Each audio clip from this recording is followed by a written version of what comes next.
Hey, what's up you guys, Connor Comics here. Welcome to a haul on my channel. Now today we have 4 books, 3 Marvel books and 1 Vertigo book. We're going to start out with the Vertigo book, and it's from a series that I talked about in the last haul that we did, and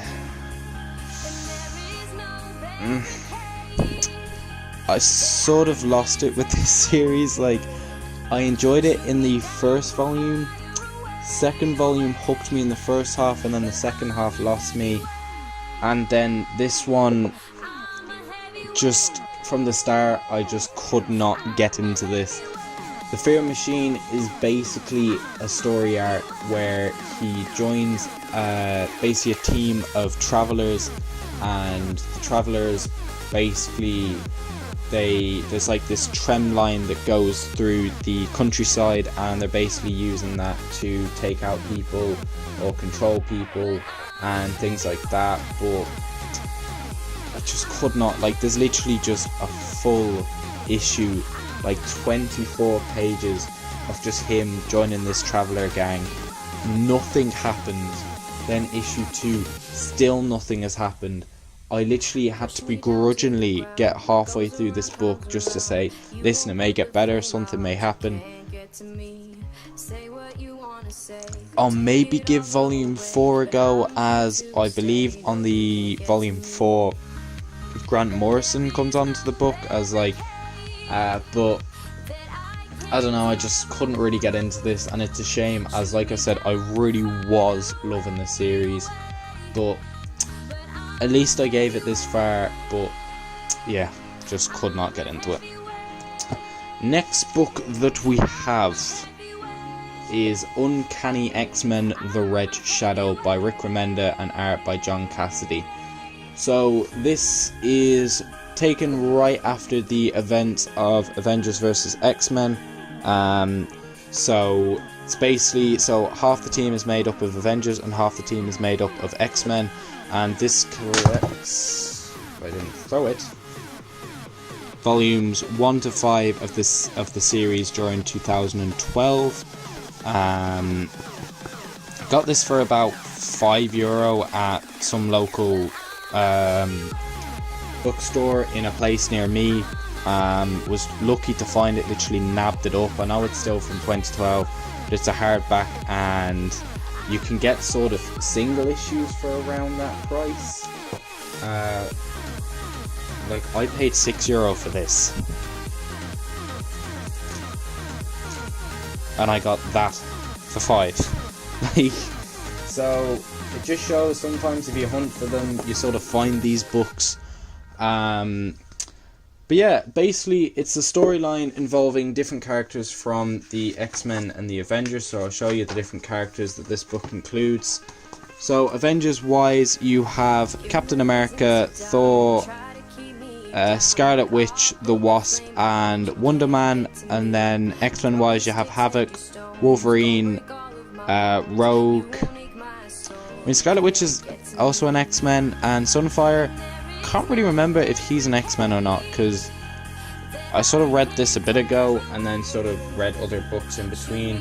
But yeah, basically the storyline involves Red Skull believing that if he can use Charles Xavier's brain, that he can basically eradicate the mutants and other heroes, and he basically manipulates with some of their minds. So the X-Men are sort of seeing Sentinels with the Red Skull's face on it. He's messing with Captain America, so he sees sort of the world that's come about after the war, and if he just continues allowing the government to continue what they're doing, etc. He has tricks Thor into thinking he's fighting Odin when he's actually fighting these two. It's different things like that. I thought it was cool. I tried looking up to see if there was anything oversized or omnibus form for this. They all seem to be out of print or not in stock, so I may have to find them on Amazon and get them shipped over. But yeah, that was Uncanny Avengers The Red Shadow. Next 2 books that we have. First book that we have is Guardians of the Galaxy by Bendis Volume 1. collecting issues 0.1, Guardians of the Galaxy 1 to 10, and Guardians of the Galaxy Tomorrow's Avengers number 1. Now this is what the book looks like underneath the dust jacket. So that's the dust jacket, so sort of print from Guardians of the Galaxy by James Gunn. And then on the back you have the likes of Star-Lord, Gamora, Groot, Drax and Iron Man, who's actually joined the team. There are the issues, like I said. This is what it looks like underneath. So on the front you have Drax, Rocket and Star-Lord. And then on the back you have Gamora and Groot. So really enjoying this run so far. Basically the storyline is that Quill's father has basically put a lock on Earth. So basically says that no races can attack it or invade it. It's like a no-go zone, no man's land basically, so no one can go in there, no one can touch it. And someone on the Peace Council decided to obviously invade it, so it's the Guardians of the Galaxy trying to protect Earth and then being kidnapped by these aliens. And then we have the introduction of Angela, who's a woman from heaven. She has like mad skills, like she was able to take on Gamora on hand-to-hand combat. So yeah, I enjoyed that, and I still have a bit of left to go, and then after that then I can move straight onto Volume 2 by Bendis. So on the front you have the likes of Star-Lord, Captain Marvel, Drax, Rocket, Agent Venom, Gamora and Groot up here. And then this collects Guardians of the Galaxy 1 to 17, All New X-Men 22 to 24, and material from Free Comic Book Day 2014, Guardians of the Galaxy number 1. And then on the front on the actual book itself, you have once again sort of the same Drax, Rocket, Groot, but now you have the Angela, and then on the back you have Star-Lord and Gamora. I've read the sort of crossover with the All New X-Men, as I have the complete All New X-Men run. It's a fun story. It's where basically the Peace Council that I mentioned in the first book basically sees it as we should put Jean Grey on trial for when she was the Phoenix Force, and then they basically kidnap the younger version of her and then basically put her on trial, as they're like, well, if they've got the younger person, we can put her on trial for the crimes that she's put against, and then it's up to the All New X-Men and the Guardians of the Galaxy to free her.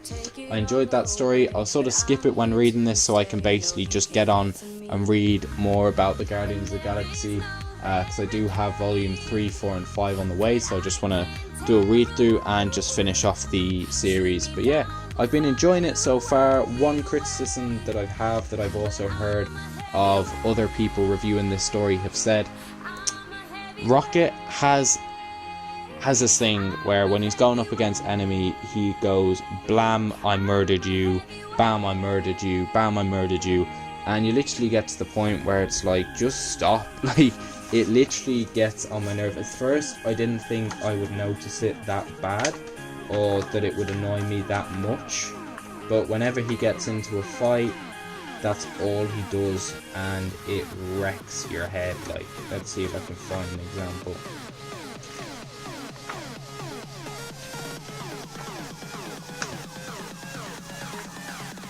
No.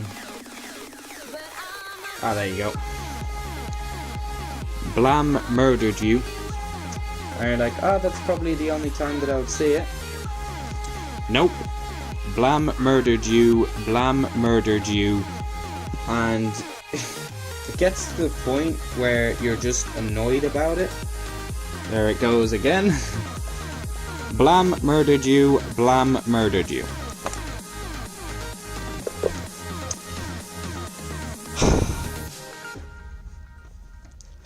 Like, it does get on your nerves when you're reading it.